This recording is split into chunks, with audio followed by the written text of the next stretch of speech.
Thanks everyone for coming tonight. Welcome to Liberty Me You. We're here tonight for an authors forum with Pete Earle on his book A Century of Anarchy. Pete is an economist and financial markets professional. He's spent nearly 2 decades trading and studying global equity, derivative commodity and currency markets, as well as offbeat and esoteric markets when opportunities have allowed. And he's published numerous articles on economic history, spontaneous order, and liberty. And his book that we're going to be discussing tonight is about a little area in Belgium, I believe, that accidentally ended up without a government for about 100 years. So I think it's going to be fascinating. And without further ado, I will turn it over to Pete. Thanks for coming. My name is Pete Earle, and my book is called A Century of Anarchy, Neutral Moresnet Through the Revisionist Lens. And in it I discuss the brief and little-known history of neutral Moresnet, which was one of many and probably the last of what were called the shreds and patches of old Europe. There were tens, maybe even hundreds, of small and independent communities on mountaintops and in valleys for hundreds of years that operated out of sight and uninfluenced by the monarchies and later the democracies which dominated the capitals of the Western world. Neutral Moresnet is, as I said, is probably the last one, but I mentioned a few of the others in the book in one of the footnotes. So Neutral Moresnet was it was a space of land and obscure territory through which almost 100 years it had virtually no active or formal government. And some would say despite that, and I would say because of that, it boomed both economically and socially until the conflagration that we know as World War I crushed it into the historical record. There's very little written about it. My book is really the first thing. It's only about 30 pages, but it's the first writing and research dedicated to it since the last book written about it was published in 1882. And most of the information I called together came from old newspaper articles, magazines, sometimes book references that were about 100 or 150 years old, and some of which I had to translate from French or German. Anyway, so let's see here. So after the Napoleonic Wars, like at the end of most wars, there was a splitting up of territories under the Congress of Vienna. And one area that saw some change was the border between Prussia, pre-German Empire, Prussia when it was its own state, the Netherlands, and eventually Belgium. And there's a small valley there in which there's a zinc mine. And the zinc mine was incredibly valuable because there were a lot of industrial and military applications for zinc. So there was a mining settlement there with a couple of hundred workers, and it roughly measured about a mile and a half square. Again, roughly maybe 3.5 to 4 kilometers square, and it's shaped like a triangle. And all of the sides, all of the victors wanted the zinc, but nobody wanted to leave it in anyone else's hands. So what they decided to do was set up what's called a condominium.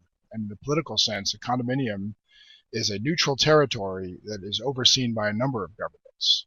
So in this case, everybody would exercise control essentially, but no troops would be allowed in, and the residents would be considered sort of a nebulous, sort of stateless people.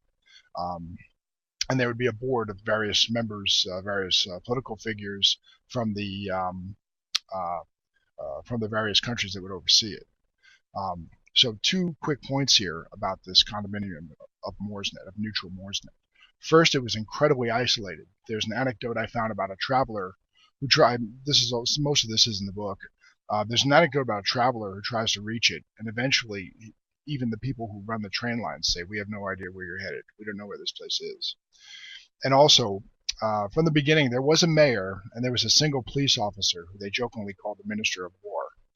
And the committee tasked to oversee Moresnet seemed to do nothing at all. It seems like where there was supposed to be a number of governments oversee it, each side was constantly hoping that the other was watching. So essentially, the entire body of authority in this small territory was a mayor and a burgomaster. And one of the anecdotes I read said that another one of the things that I found in an old article was that they said that if you wanted to find the mayor and the cop, or the officer who was in charge there, they were always reliably drinking beer and playing billiards. So they had very little to do with what was actually happening. So again, while condominium suggests multiple states bearing down on a territory, in this case, out of sight seemed to be out of mind, because slowly but surely, starting in around 1816, the zone and its residents of Moresnet took on its own culture and character. The taxes were practically negligible. There were no border crossings, and over time, people outside of the miners began to gravitate there for two reasons. First, because there was a lack of an authoritative presence, and second, because if you were in the neutral territory of Moresnet, you couldn't get drafted. So a lot of people went there from Prussia, from Belgium, and so on. From the initial population of about 250 miners and their families, by the time of the American Civil War, the population was numbering about 2,000. And there was everything from entrepreneurs starting farms, bars. There was a big brandy bootlegging operation because there were taxes and restrictions on the types of liquor that could be brewed in both the Netherlands and Belgium and Prussia. So people would brew their this particular blend in Moresnet and then smuggle it out. And even actually, this jumps ahead in the story, but at one point in the early 20th century, a couple of casinos which had been shut down in Prussia briefly set up in Moresnet. But you can't really tell the story of neutral Moresnet without mentioning one particular personality, and that's Dr. Wilhelm Mali. He was a physician who arrived in Kelmis. Kelmis, by the way, is the town. It winds. I mean, if you think of neutral Moresnet as a territory or as a stateless state, Kelmis would be considered the capital, but it's really just the town next to the mine. And anyway, Wilhelm Mali arrived from Germany to become the doctor of the mine, to treat the miners and their families. And like many physicians of his day, he wasn't just a doctor, but he was an intellectual. He had a lot of various interests. And one of the things we find about Dr. Mali that factors prominently into the history of Moresnet is his fascination with Esperanto. Most of you probably know, but Esperanto is a language that was invented in the late 1880s by a fellow by the name of Earle Zamenhof, Polish guy, another doctor. And he created this language because he had this theory that languages are used by nations and they result in people becoming adversarial, and they create divisions where there shouldn't be any. So essentially, by creating this stateless language, Zamenhof hoped to promote a more nationless and sort of stateless world by mixing Romantic and Slavic languages. And so Wilhelm Mali, the doctor at the mine at Neutral Moresnet, was infatuated with this, and he had a correspondence with some of the major Esperantists in the world, and he was a proponent of both the philosophies and the language. So by about 1900, the zinc mine, sometime in the early 1900s, the zinc mine stopped producing. But Moresnet is now littered with breweries and restaurants and other business establishments. It was flourishing, and so the people began to think, there should certainly be life after Neutral Moresnet, the sort of neutral mining colony. And so it was about that time where Prussia began to step up the pressure against Neutral Moresnet. Prussia became part of the larger German Empire in the 1870s, I believe, and they began harassing the Moresnetians, trying to get them to want to be absorbed into the greater German Empire. So among other things, they made threats. A few times they cut electrical and telephone lines into Moresnet. They tried to rig the Board of Overseers, which wasn't really overseeing anyway, against the inclusion of officials who wanted to leave Moresnet neutral and unfettered, that sort of thing. And so amid this, in about 1908, Wilhelm Mali and a group of other Moresnetians who had been, again, corresponding for years with other Esperantists and embracing the philosophies, announced that Moresnet would thereafter be known as Anarcho. They were going to create a whole new territory under a different philosophy, under a different name. And Anarcho is the Esperanto word for a place of friendship. And so there's a few newspaper articles. There was a ceremony. There were reporters there. There was no diplomatic recognition. I don't think they saw it. But they stated as their long-term plan to form a sort of a neutral global hub for trade and a center for art and theater from around the world. And so that's what happened essentially. And if you go to Kelmis today, there are still some buildings which have the large green star of Esperanto painted on there, which essentially designated places where you could speak Esperanto and all that sort of thing.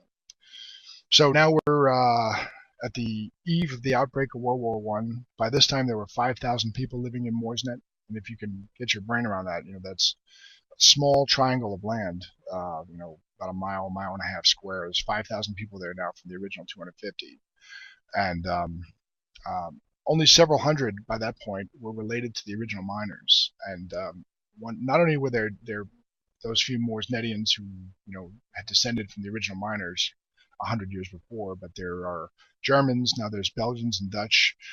There were also found that there were Italians living there, there were some French people, some Russians, and really interestingly, I found one anecdote that said that there was an American there and actually a Chinese person, which is quite fascinating if you consider the context of time and place.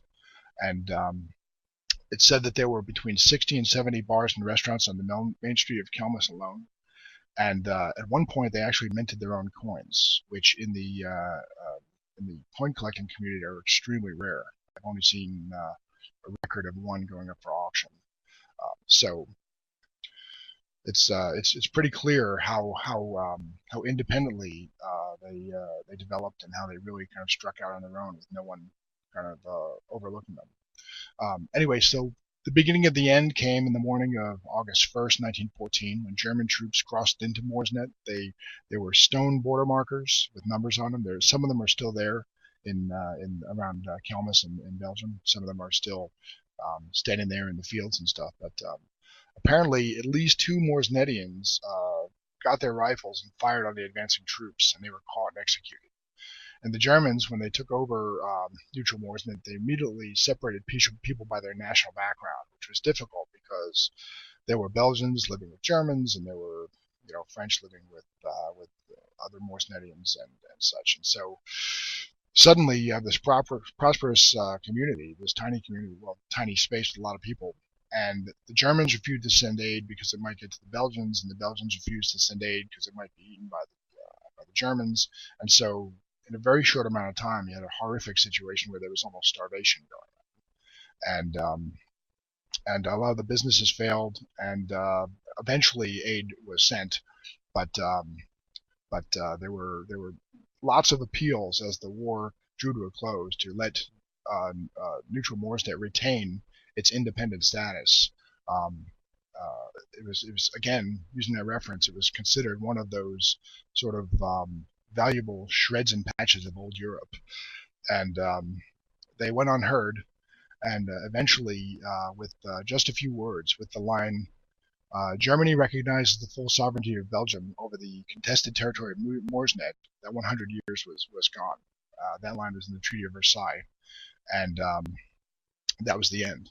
And there's precious little that we know about it. There's a lot that I don't know. So if you ask questions and I say I don't know, I'm not channeling the beleaguered congressman that I actually don't know.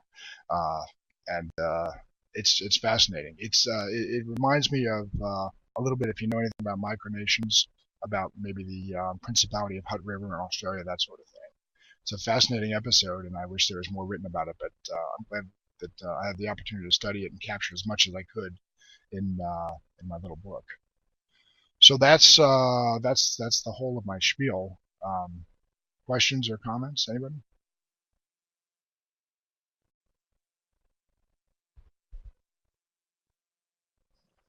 Thank you, Pete. That's fascinating. If you'd like to ask questions, you can ask in text in the questions tab to the right of the chat tab. Or if you'd like to come on video and ask, you can click video chatting up above the chat window and then click start your webcam, and I'll be able to bring you on screen. I guess I will get us started. Did the citizens of Moresnet, did they have political affiliations? Did they think of themselves as classically liberal, or is there any kind of information on that? There's no evidence of that, but they certainly viewed themselves as Moresnetians and not as, sort of an opportune territory overseen by, a territory of opportunity, being used by Belgium and Prussia and the Netherlands for economic gain. Um, we don't know much about their political affiliation. However, if we, I think we can speculate that if they embraced, if most of them embraced the Esperanto philosophy, um, the way they seem to have, so much so that they essentially wanted that to be the guiding philosophy of their new territory. We know that they had classical liberal aspirations, or at least some sort of that was going on. Absolutely, and the fact that they wanted to set up a center for international trade as well. When in 1848 there was unrest all through the capitals of Europe. Um, not long after the publication of Marx's Das Kapital. This was Das Kapital. They were just chugging along. There was no such unrest there, and that's when they first introduced their currency. So their path, or their trajectory was different than the rest of the Europe's was at that time. Now, do you speak Esperanto? No, no, it's I've learned a little bit about it and a little bit of it, but there's still, by the way, a community in Kelmis in Belgium which upholds those traditions, and there's a tiny museum there dedicated to the mining community and to the short-lived Amicajo territory. Hopefully, I'll That get there ties soon. in with our first question. Danny Chadwick asks, how do the people who live in that city today feel about their current national citizen? Hi, Danny. So my understanding is that a lot of them don't even really know about the history of either Neutral Moresnet or Amicajo. Um, and I think that I'd hate to speak for anybody there. I guess I should ask one of them, but I think, like, just like people who are living in places that had other affiliations, time marches on. But still, it's a very obscure history that a lot of people don't know about, and I think that extends to people who were there. Our next question is from Reagan. She asks, what do you think we can use in this example? Yeah, I mean that's a great question. So I mean, the reason why I titled or I subtitled the book "Neutral Moresnet Through the Revisionist Lens" is that most of the tellings of that story um, take it as an example of they usually don't look at it from the perspective of it having been stateless. They usually look at it from the perspective of it having been small or interesting, that sort of thing. But I mean, they prospered. There's an anecdote that says that one of the travelers to Moresnet commented that in all the other capitals of Europe there were beggars everywhere, but there wasn't a single one when they were in Kelmis. So I mean, to me, like I said, it's a vindication. In writing this, I thought I was adding to the litany of examples we have, like the American West. Or I wrote another article about the walled city of Kowloon, which is actually very similar, a small territory that thousands of people crowded into because there was a sort of a diplomatic loophole there, which kept them from having to adhere to local laws and authority.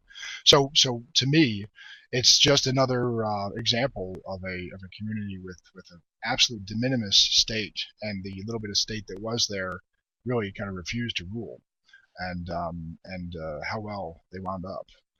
There are other things that are in the book that I didn't mention here. For example, that they really had three systems of law. They had a market for law because the law in Neutral Moresnet was construed with the old French law. You could go to Aachen, which was the nearby city, and enjoy the benefits of Prussian law if you had a case, or you could go to the Burgermeister, and the Burgermeister they called the Petit Tribunal because if people were arguing, he would walk up, and the two people would basically say this is my side, and the other one would say this is my side, and he would give a decree right there. So a market for justice is, a lot of people think it's a pretty racy concept, but they had it very easily. I just think Our next it's a great question, example of anarchy in action. yeah. Our next question is from Brad Moore. He asks, what was the predominant currency? They accepted all currencies from local nations. I mean, I'm assuming that they were what they were before the wall, the franc and the mark and all that sort of thing. But for local transactions, and I think also to sort of shore up their sense of community, there was a 2 franc, or maybe I'm not actually sure. It's a 2 cent Moresnet piece. So they used all sorts of currencies there. Uh, Brad Moore asks, is there anything written about crime rates? No, no, I mean, Brad, if I could list 20 things I'd want to know about, that'd be one of them. Did it work? What was the crime like there? I do know that it was a smuggler's haven. That there was all sorts of brandy that was traveling from Moresnet into Belgium and into Germany, into Prussia. But about actual crime rates, have no idea. That's one of the things we just don't know. Sounds like my kind of people. Reagan asks, how did you get interested in researching these small little independent places?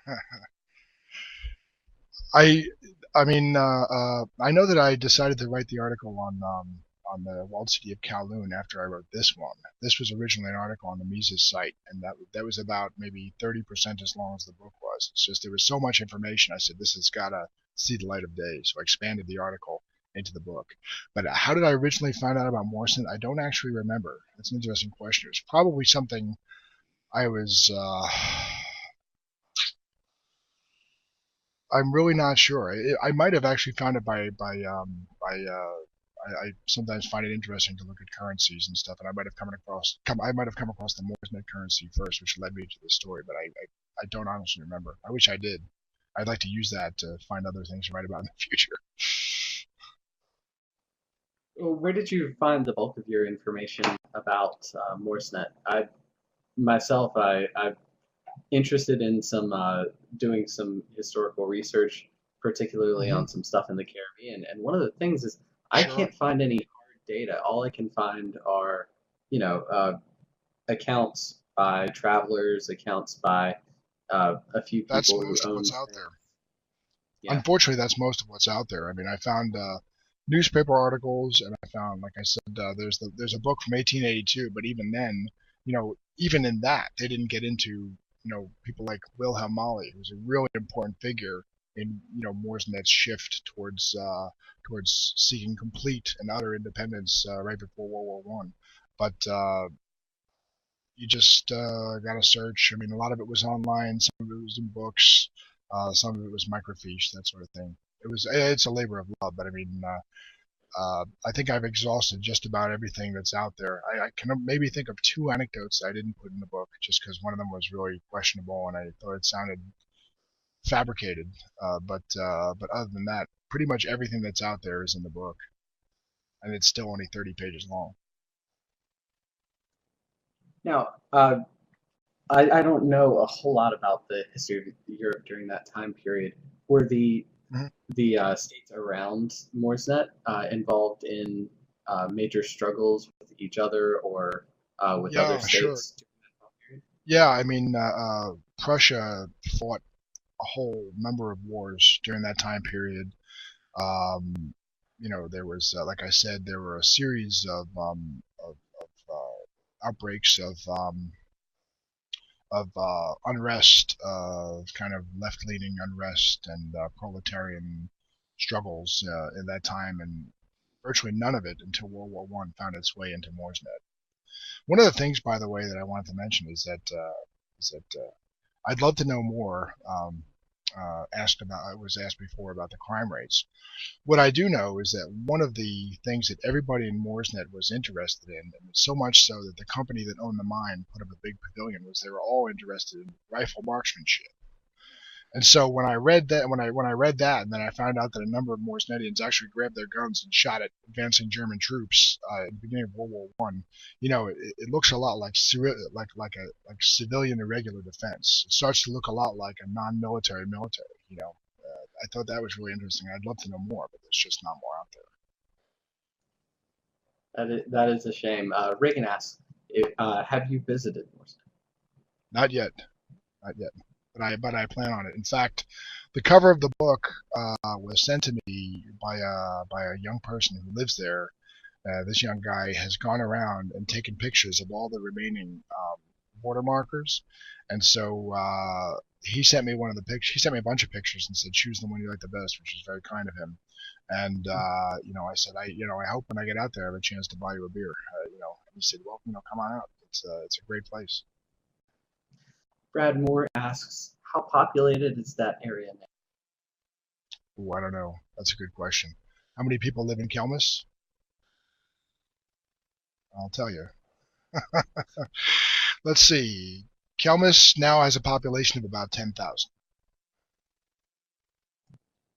That's it's interesting that there were 5,000 100 years ago, and Right, it but then again, they were hasn't. within that triangle, right? They Yeah, were within the it is triangle territory, so it's grown out, I'm sure. right. Well, that actually, I'll put out a last call for questions, and I'll let people know about some of the stuff we've got going on here this week at Liberty Me U. Tomorrow night we've got another authors forum. Jason Brennan is going to be talking about his book Why Not Capitalism.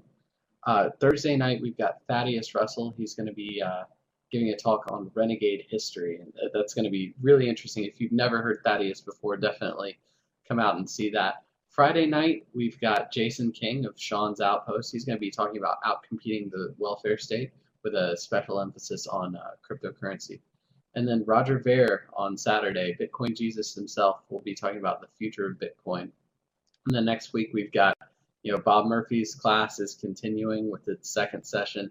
We're starting Rick Rule's class on junior mining investment and valuation. Adam Kokesh, Robert Shibley from FIRE. We've got a lot of great stuff going on this week and this month and every week here at Liberty Me, so we hope to see you back. We've got one more question here. Danny Chadwick asks, if it were not for the Second World War, or First World War, I guess, was there any indication of where Moresnet may have gone in terms of national identity? There, I mean, it's that's really hard to say. I mean, on one hand, there were calls. I mentioned a few of them actually in the book. There were calls to leave Moresnet alone and to give them back their sort of independent identity um, with the cessation of hostilities. But from there, the world became more statist, and it seems like, I mean, when you think about it, right now the UN has a commission on stateless people. There's an active effort. If you don't have a state, or if you're in a small group, that you have to fall into one group or another. So my opinion is that the prospects for Moresnet staying independent were probably not that good. Then again, I mean, you look at places like small island nations, and some of them have managed to sort of do their own thing. So I think it's up in the air. I think it's easier for an island or for certain religious communities to do than one that's in the middle of a number of states, especially one that's ostensibly overseen by them, and it's only 80 or 90 years in that they say, "Hey, are we watching these guys? What are these guys doing down there?" That kind of thing. As long as mine was flowing out of, as long as zinc was flowing out of the mines, nobody seemed to really care what they were It certainly would have been interesting if things hadn't collapsed when they did to see what would have happened over the next few decades. I mean, doing. Yeah, knowing the neighboring states probably would have collapsed at some point. I think it was a very long shot that we might look on a map today and see a small. That's another thing. Is it's small, so small that, I mean, like, if you were looking at a map and you were eating a bagel, one small crumb might have just blocked it out. It was so small. It's just a tiny, tiny piece of land, and it's in a valley on the side of a mountain. So there's a lot of things that lent itself, that a lot of factors, fortuitous elements that led to Moresnet becoming what it was, and staying that way for a long time. Unfortunately, the war ended everything. I think it'd be a really interesting research program to look into how small states like Liechtenstein and Andorra remained independent, and to see if there are There are, any like. yeah. One of the footnotes in the book, I mentioned some that are even smaller than that. There's these so-called shreds and patches of Europe are way smaller than Monaco or Liechtenstein even. I mean, Moresnet was tiny. There was an island, I believe in the Danube, which I'd have to look in my book. I don't remember exactly, but there was an island in the Danube it was called, I think, Nobody's Island or No Man's Island, and there were a group of, I believe, Turkish descendants who lived there, and they lived there because they weren't taxable, and I think they would go from one side of the island to the other or something really clever like that. It's again, it's I mean, I have it right here. I don't want to take too much time, but if you look at the footnotes, you'll see an example of those sorts of things. And again, today we have micronations, some of which have distinct territories, and all these all these little independent territories are always going to be at risk of being stomped out. Our hope has to be that to eventually turn the big territories into thousands of these small territories. When states or when independent territories become the size of towns and counties, I think that's when we'll see the benefits of this sort of partitioning and the ability to interact voluntarily, all that sort of thing. Absolutely. Small states among big states, or small territories among big states is a losing proposition. Well, thank you so much for joining us tonight, and thank you for helping to build the tapestry of anarchist political economy. And thanks everyone for coming tonight. Oh, actually, we have one more question here. Monica Sure. Granger asks, would you say Hi, it was Monica. the geography primarily that kept the region's political? I think it's two things. I think it was, and I mentioned this also in the book. I think certainly the geography helped. Also, the fact that it was a mining community.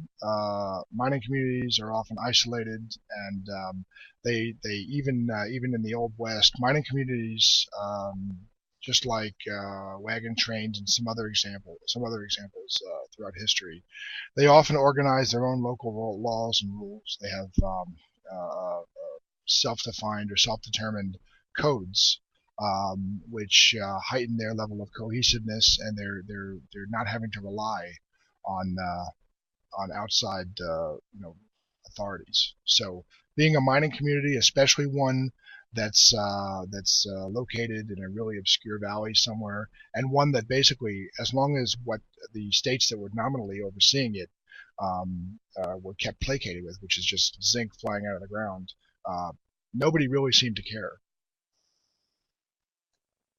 Absolutely. I think with areas such as Hong Kong, one of the big things that has kept that region's political autonomy so intact is that it is kind of a boon to the local states. They are getting something out of it, and I think certainly in other anarchist histories we see how competing interests, the bordering states, Yeah, nobody wanted anyone else to have it, and so the competing interests of states can sometimes keep liberty safer than it might otherwise be. Well, thank you so much. yeah. We just linked to the book in chat, and it's free this month for Liberty Me members. Definitely check that out. It looks fascinating, and I'm looking forward to reading it. And thanks Thanks everyone everybody. for Thanks a lot. thanks so much. Take care. Okay. Have a good night.